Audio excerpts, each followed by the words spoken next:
Porque no encontro passado, nós começamos a refletir sobre a vida de Paulo e as cartas. Então, vamos terminar de fazer a introdução sobre a vida e a missão de Paulo, para depois assim refletirmos um pouco sobre a primeira carta aos Tessalonicenses. Acho que ficou claro para todos. Quer dizer, nós já sabíamos, né? Onde Paulo nasceu, né? Na diáspora, na cidade de Tarso, estava na Cilícia. E lá era um grande centro comercial e cultural, com uma população mista e com uma comunicação boa, tanto assim pela via, né, que ligava o Oriente e o Ocidente, como pela navegação. E aí ele vinha dessa família judaica da diáspora, né, da descendência da tribo de Benjamim. Aí tem os textos ali, de Filipenses, 1 Coríntios, de Romanos, que, assim, testemunha ele mesmo, né? Testemunha essa sua origem. Agora, é interessante a gente ter presente que ele aparece, assim, no ponto de vista histórico, lá em Damasco, como nós já havíamos refletido. E eu peguei, assim, uns textos desse autor ali, que outra vez nós até comentamos sobre o livro. Ele é, assim, interessante para poder entender toda essa transformação que houve na vida de Paulo. Esse caminho de Damasco, lá um contexto preciso nos anos 30. E esse verbo que é importante a gente, assim, compreender bem, como nós temos em Gálatas 1:13, 23, às vezes as Bíblias colocam assim no sentido assim de perseguição. Mas aí esse autor, ele fala assim muito bem, ele coloca o sentido desse verbo, que é mais o sentido de desmantelar, de desorganizar, destruir esse grupo, né? Porque ele percebeu que eles tinham, assim, uma força muito grande, né? Seguidores de Jesus, que ele ainda não havia compreendido o Paulo, né? Porque tem toda essa questão lá do Deuteronômio, que coloca nesse tempo assim da Páscoa, nós refletimos sobre a morte de Cristo na cruz. Então é interessante a gente refletir sobre a vida de Paulo, porque ele passou por essa transformação, porque o Deuteronômio falava assim, que quem morria como Jesus, o jeito que ele foi assim crucificado, era assim um maldito, né? E aí era assim muito difícil para o Paulo. Então, essa transformação. Mas pouco a pouco, então, ele vai fazendo, nesses 3 anos lá em Damasco, aí é muito mais tempo que ele teve esse processo de conversão, ele vai compreendendo quem de fato era o crucificado. E junto com essas comunidades todas, ele vai fazendo esse caminho. Aí essa experiência vocacional de Paulo é muito interessante, né? Processo de Damasco, e ele vai fazendo essa mudança na imagem de Deus, que se enraizava nas tradições do povo. Então, não era assim, essa mudança da imagem de Deus, então a gratuidade, ele vai compreendendo quem é esse Messias, ele vai descobrindo como Deus age através da vida de Paulo. Paulo, assim, na última viagem lá para Jerusalém, ele mesmo, assim, ele já tinha toda essa preocupação quando ele vai entregar a coleta lá para as comunidades mais necessitadas.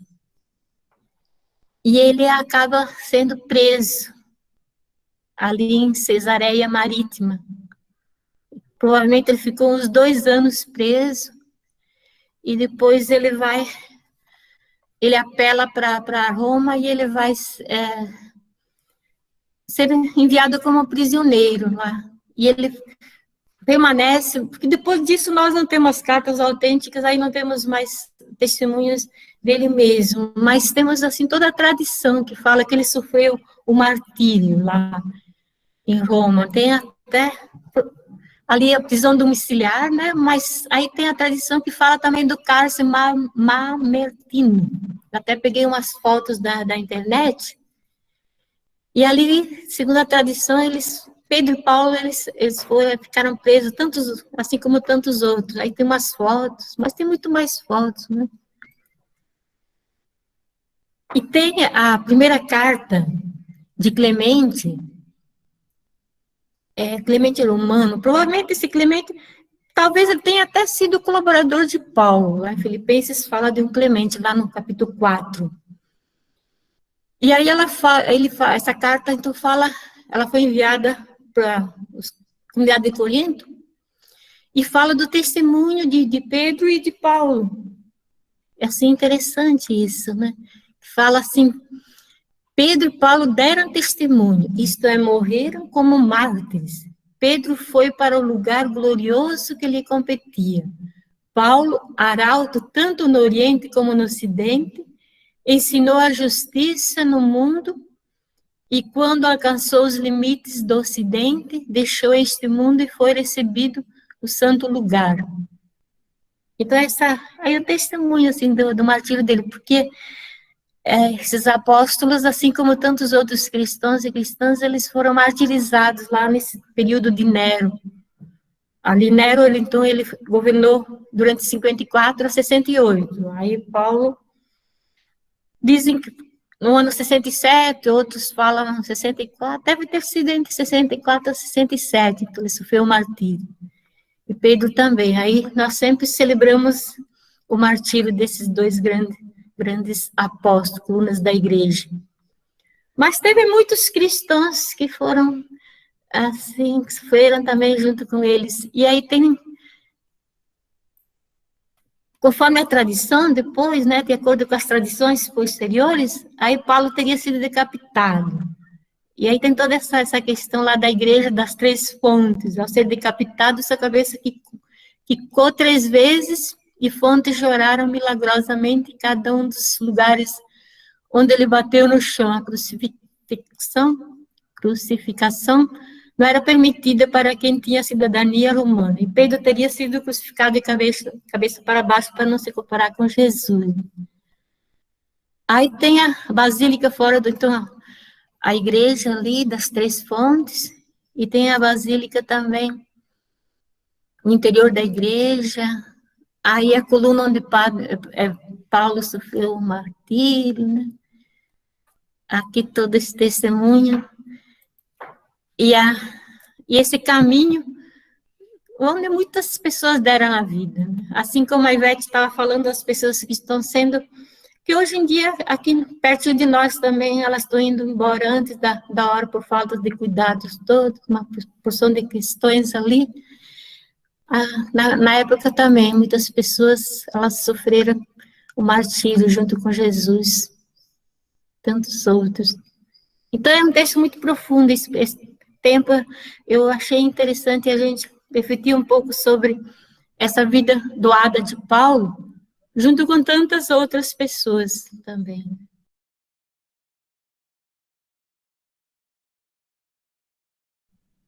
Porque nós já vimos que Paulo, ele não evangelizava sozinho, ele evangelizava com colaboradoras,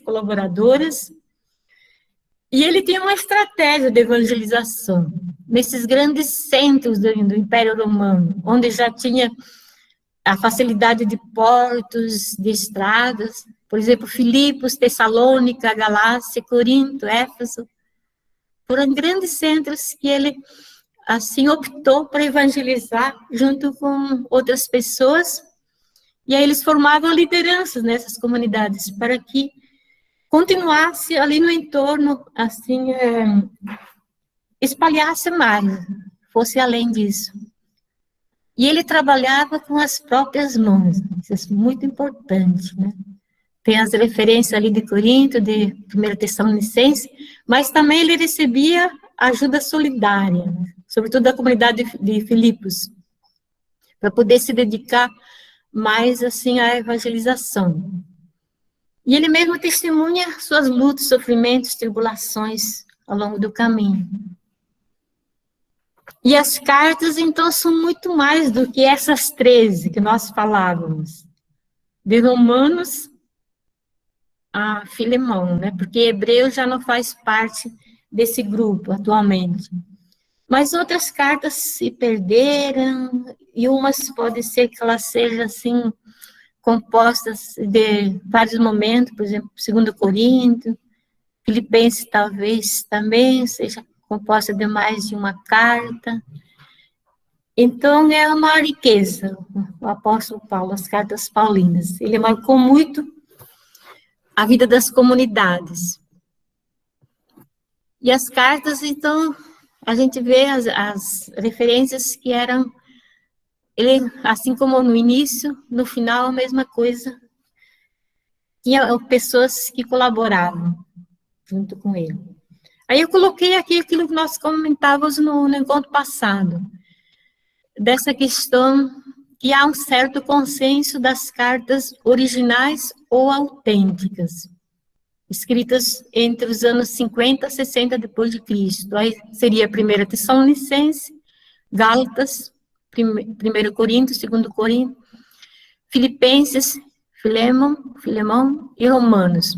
Aí as deuteropaulinas, escritas na década de 80, aí seria a 2 Tessalonicense, Colossenses e Efésios. E as pastorais escritas, então, mais tarde, lá no início do segundo século, 1 Timóteo, 2 Timóteo e Tito.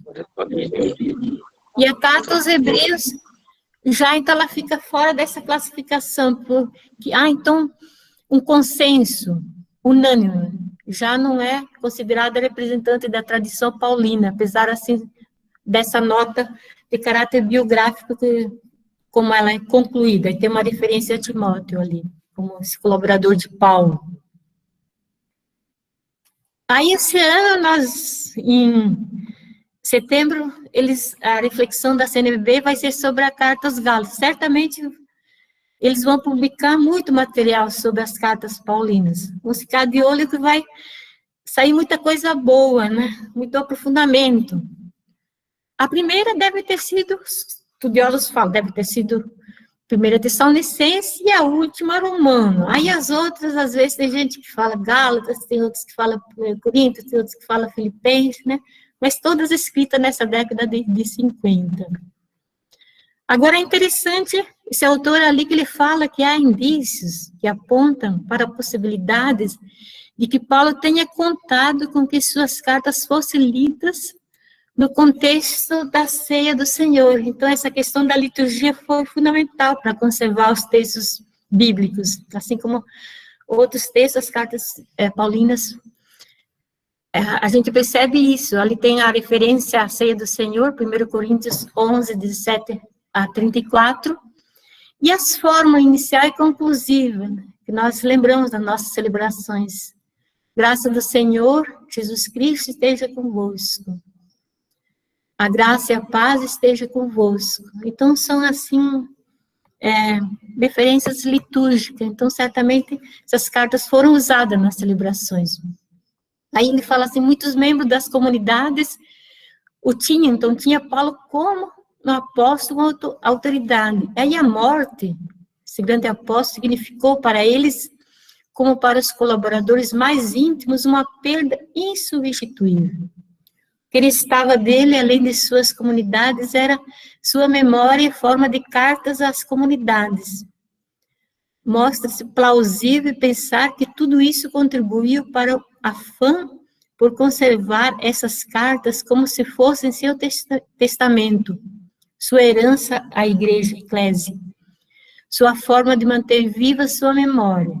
As celebrações nas quais se continuava a ler as cartas contribuíram enormemente para o aumento de sua estima, autoridade e influência, favorecendo primeiramente as distintas recopilações e agrupamento de suas cartas e, em segundo lugar, a ampliação delas com outras cartas escritas em seu nome. A interpretação de suas cartas se generalizou, abstraiu-se, ou seja, elas adquiriram um caráter universal, porque se perdeu a peculiar conexão entre a situação original dos destinatários e a estratégia de Paulo para enfrentá-la. Agora, Paulo escrevia nelas a todos os crentes de qualquer tempo e lugar. Paulo, o apóstolo e missionário, transformou-se em um corpus que teve um peso incomparável, dando à sua figura e memória uma importância maior do que a tinha tido no conjunto do cristianismo nascente, sua própria missão. Então, a gente percebe nessa reflexão por que muitas cartas foram colocadas assim, são atribuídas a Paulo, mas elas refletem assim o pensamento pós-Paulo, porque ele adquiriu uma importância muito grande, e as celebrações contribuíram muito para isso. Então, nem tudo aquilo que é colocado na boca de Paulo, de fato, é de Paulo, né? São textos mais tardios. Para que